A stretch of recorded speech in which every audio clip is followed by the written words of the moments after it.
Cuman tidak semua tempat Rasulullah mengangkat tangan. Seperti setelah sholat wajib Rasulullah nggak ngangkat tangan. Falamma faragha minha, setelah selesai melakukan sholat, qala Abdullah bin Zubair berkata, inna Rasulullah sallallahu alaihi wasallam, sesungguhnya Rasulullah sallallahu alaihi wasallam lam yakun yarfa'u yadayhi, tidak mengangkat kedua tangannya hatta yafragha min sholatihi, hingga selesai dari sholatnya. Hadis ini jelas-jelas menerangkan kepada kita bahwa Rasulullah sallallahu alaihi wasallam, menurut penuturan Abdullah bin Zubair, Rasulullah sallallahu alaihi wasallam setelah sholat fardu, setelah melakukan sholat, Rasulullah itu mengangkat kedua tangannya.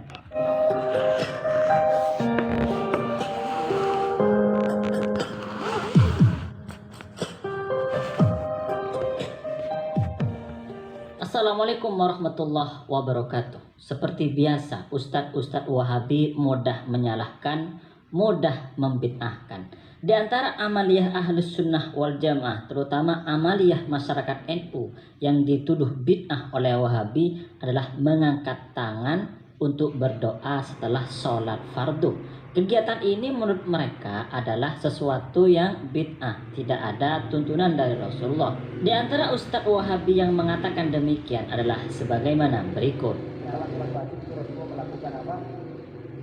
Wirid saya sampaikan tadi dulu Pak. Rasulullah setelah sholat wajib tidak mengangkat tangan. Dari video tersebut bisa kita pahami bahwa Ustadz Wahabi ini seakan-akan mengatakan bahwa berdoa dan mengangkat tangan setelah sholat fardu adalah amaliyah atau perbuatan yang tidak ada contohnya dari Rasulullah Sallallahu Alaihi Wasallam. Tentu kami santri Ahlus Sunnah wal Jamaah ingin membantah. Bantahan kami yang pertama adalah bahwa adab berdoa itu adalah mengangkat tangan. Artinya ketika kita berdoa maka adabnya, tata keramanya adalah mengangkat tangan. Dan perintah atau anjuran hadisnya yang mengatakan bahwa ketika kita berdoa itu dianjurkan mengangkat tangan, itu hadisnya mutlak, tidak terkait dengan waktu. Artinya ketika kita berdoa kapan saja itu sunnah mengangkat tangan. Tentu kecuali memang di waktu-waktu yang sudah dicontohkan langsung oleh Rasulullah secara tertentu, misalnya ketika berkhutbah. Yang kedua, dalam banyak hadis dijelaskan bahwa ketika selesai sholat fardu itu kita tidak hanya disunahkan atau tidak hanya dianjurkan untuk membaca zikir, tetapi juga dianjurkan untuk berdoa, dan hadisnya banyak, tidak hanya satu. Yang ketiga, ternyata kalau kita kaji lagi lebih mendalam lagi, ternyata ada hadis juga yang menjelaskan bahwa ketika selesai sholat fardu Rasulullah itu berdoa dan mengangkat tangan. Hadisnya ada, dan hadis ini diriwayatkan oleh rawi-rawi thiqah, rawi-rawi yang terpercaya. Maka dari sini bisa kita jelaskan, bisa kita tegaskan bahwa ucapan Wahabi, perkataan Wahabi yang mengatakan tidak ada tuntunannya setelah sholat fardu berdoa dan mengangkat tangan, ini adalah ucapan yang bohong, perkataan yang bohong, karena ternyata ada hadis yang menjelaskan bahwa Rasulullah Shallallahu Alaihi Wasallam setelah sholat fardu mengangkat tangan untuk berdoa. Kalau tidak percaya, mari kita kaji berikut ini. Hadis yang pertama menjelaskan bahwa kita dianjurkan mengangkat tangan ketika berdoa. Hadis ini sebagaimana berikut.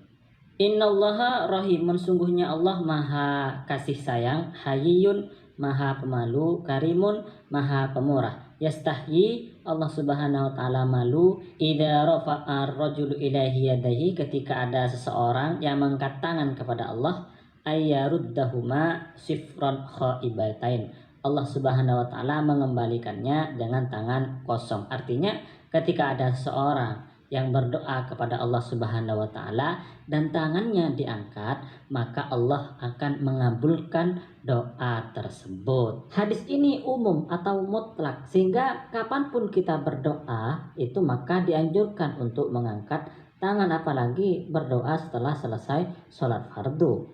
Selanjutnya, hadis yang menjelaskan bahwa kita juga dianjurkan untuk berdoa setelah selesai sholat.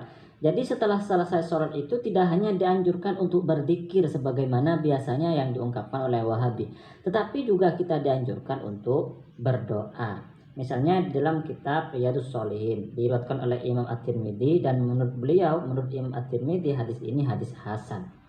Qalah berkata Abu Umamah, qilah di Rasulullah, ditanyakan kepada Rasulullah sallallahu alaihi wasallam, ayud doa asma, doa kapan doa yang paling didengar oleh Allah Subhanahu wa taala. Qala Rasulullah sallallahu alaihi wasallam menjawab, jaufal lail al-akhir, pertengahan malam terakhir, wa duburas shalawatil maktubat, dan setelah sholat fardu. Hadis ini menjelaskan kepada kita, memberitahu kepada kita bahwa setelah selesai sholat fardu itu tidak hanya zikir yang dianjurkan, tetapi juga melakukan doa atau berdoa kepada Allah Subhanahu wa taala. Bahkan berdoa setelah selesai sholat fardu itu adalah doa yang mustajab, sama dengan berdoa di tengah malam terakhir, itu adalah doa yang mustajab. Jika kita berdoa di waktu-waktu tersebut, yakni waktu malam di akhir atau waktu setelah sholat fardu, maka doa kita insya Allah akan dikabulkan. Selanjutnya kami akan menjelaskan bahwa ada hadis yang menjelaskan atau yang menerangkan kepada kita bahwa Rasulullah Shallallahu Alaihi Wasallam berdoa dan mengangkat tangan setelah selesai sholat fardu. Misalnya terdapat di dalam kitab Tuhfatul Ahwadhi mengutip dari kitab Imam Ibnu Katsir di dalam kitab tafsirnya. Hadisnya sebagaimana berikut. An Abi Hurairah, dari Abu Hurairah, anna Rasulullah Shallallahu Alaihi Wasallam, bahwa Rasulullah Shallallahu Alaihi Wasallam rafa'a yadayhi, mengangkat kedua tangannya, ba'dama salamah, setelah salam, maksudnya setelah salam dari sholat, wahwa mustaqbilul kiblatih, dan Rasulullah menghadap kiblat. Faqalah, maka Rasulullah Shallallahu Alaihi Wasallam berdoa, Allahumma khallis al-Walid bin al-Walid ila akhirih. Dalam hadis lain dijelaskan bahwa an Abi Hurairah, dari Abu Hurairah, anna Rasulullah sallallahu alaihi wasallam, sungguhnya Rasulullah sallallahu alaihi wasallam, kana yad'u fi duhuri sholati duhuri, Rasulullah berdoa setelah sholat duhur, Allahumma khallis al-Walid ila akhirih.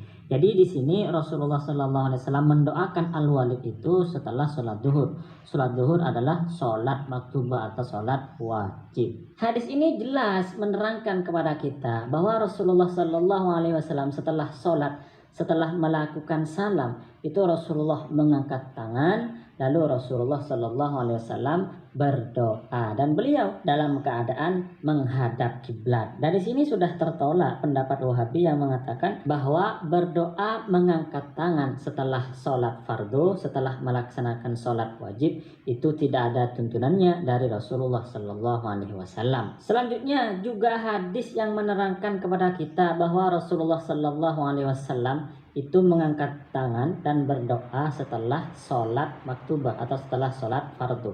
Hadis ini bisa kita lihat di dalam kitab Al-Mu'jam Al-Kabir karya Imam At-Tabrani. Hadis ini juga ditulis di dalam kitab Tuhfatul Ahwadhi dan juga oleh Imam As-Suyuti, dan juga di dalam kitab Al-Majma' Az-Zawaid karya Imam Al-Haythami. Menurut Imam As-Suyuti, hadis ini rawi-rawinya adalah thiqah. Dan juga menurut Al-Haythami di dalam kitab Majma' Az-Zawaid, rawi-rawi hadis ini adalah thiqah, terpercaya. Artinya boleh bagi kita untuk berpegang teguh kepada hadis ini, boleh kita amalkan. An Muhammad bin Yahya, dari Muhammad bin Yahya, qala, Muhammad bin Yahya berkata, ra'aitu Abdullah bin Zubair, aku melihat Abdullah bin Zubair, wa ra'a rajulan, dan Abdullah bin Zubair ini melihat seorang laki-laki, rafi'an yadaihi, mengangkat tangannya, mengangkat kedua tangannya, qabala ayyaf rughah min sholatihi, sebelum selesai sholat. Falamma faragha minha, setelah selesai melakukan sholat, qala, Abdullah bin Zubair berkata, inna Rasulullah sallallahu alaihi wasallam, sesungguhnya Rasulullah sallallahu alaihi wasallam, lam yakun yarfa'u yadaihi, tidak mengangkat kedua tangannya, hatta yafragha min sholatihi, hingga selesai dari sholatnya. Hadis ini jelas-jelas menerangkan kepada kita bahwa Rasulullah Sallallahu Alaihi Wasallam, menurut penuturan Abdullah bin Zubair, Rasulullah Sallallahu Alaihi Wasallam setelah sholat fardu, setelah melakukan sholat, Rasulullah itu mengangkat kedua tangannya. Hadis ini diriwayatkan oleh rawi-rawi thiqah, rawi-rawi terpercaya sebagaimana yang saya sebutkan tadi. Berarti mengangkat tangan untuk berdoa setelah sholat fardu itu ada tuntunannya dari Rasulullah Sallallahu Alaihi Wasallam. Sebenarnya kalau kita melihat kajian-kajian fikih itu sebenarnya sudah dijelaskan mengenai berdoa setelah sholat fardu. Nah, di sini misalnya di dalam kitab Tuhfatul Ahwadi ini syarah di dalam hadis ya. Syekh Al-Mubarakfuri mengatakan mengenai berdoa dan mengangkat tangan setelah sholat fardu. Aku berkata, ini menurut Al-Mubarakfuri, al-qaulur rajih, pendapat yang rajih, pendapat yang unggul, indi menurutku, anna raf'al yadaini, bahwa mengangkat kedua tangan fid du'ai di dalam doa ba'da sholati setelah sholat, jaizun itu boleh, law fa'alahu ahadun, jika ada seorang yang melakukannya, la ba'sa alaihi, tidak apa-apa insyaallah ta'ala, wallahu ta'ala a'lam. Intinya berdoa dan mengangkat tangan setelah sholat fardu, setelah selesai sholat itu tidak bid'ah. Kami admin Najib Ngaji mengucapkan, kalau mengikuti fatwa Syekh Albani, maka jenggot-jenggot panjang yang melebihi dari 1 genggam seperti ini, seperti di foto ini, adalah jenggot-jenggot yang bid'ah, sesat dan masuk neraka.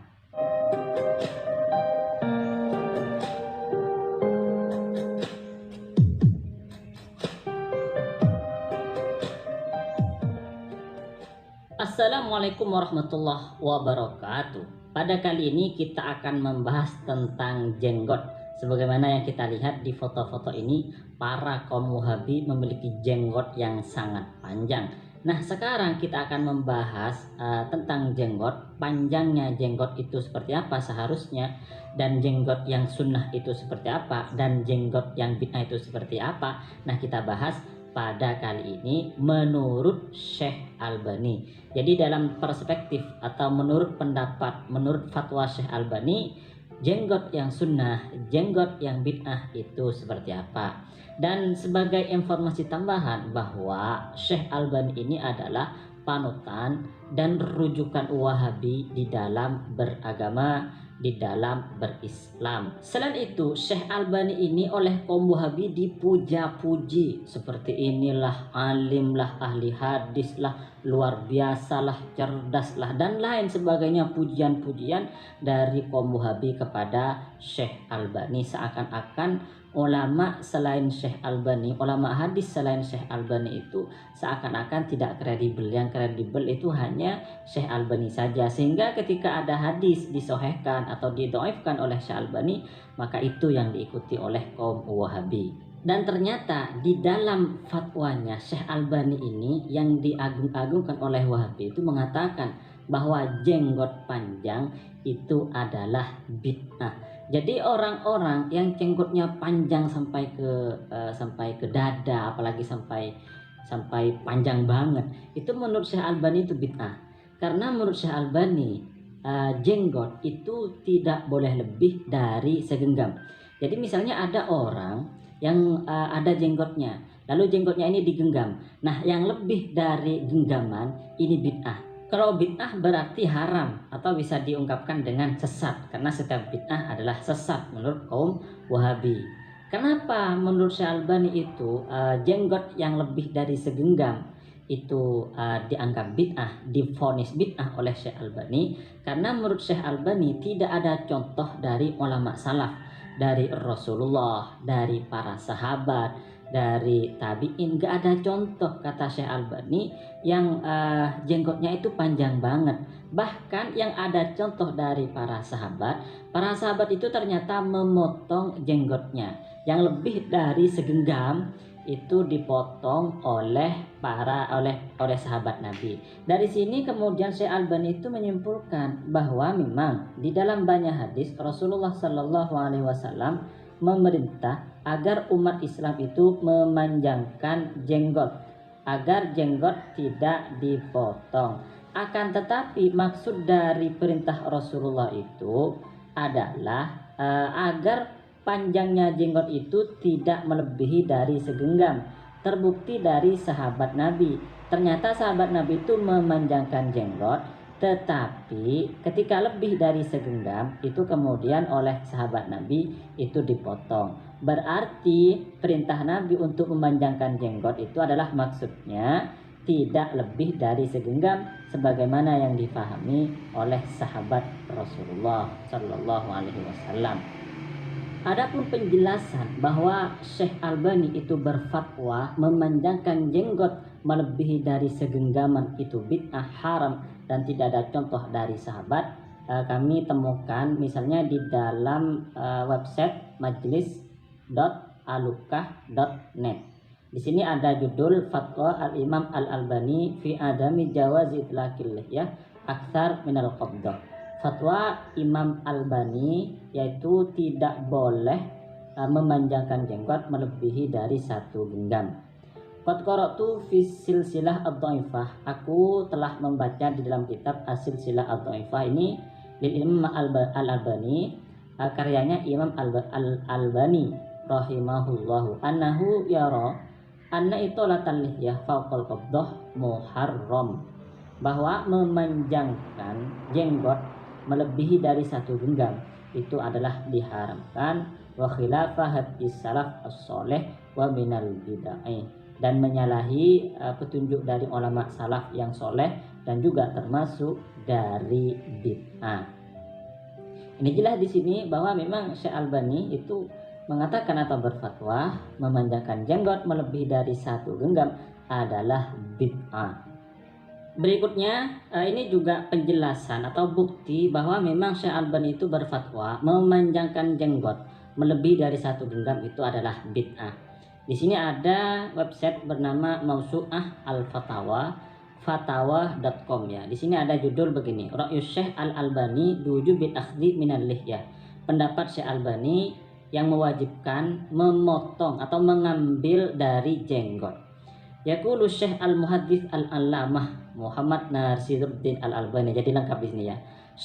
Syekh ahli hadis Al-Allamah yang alim yaitu Muhammad Nasiruddin Al-Albani hafizahullah fi sya'nil lihyah, tentang jenggot, fi ahadi asyritotihi al-mansukha min tarfi ahadit tullabil ilm, di salah satu kasetnya yang dikopi dari salah satu pencari ilmu yaitu Kasyah Abdul Manan At-Tibi.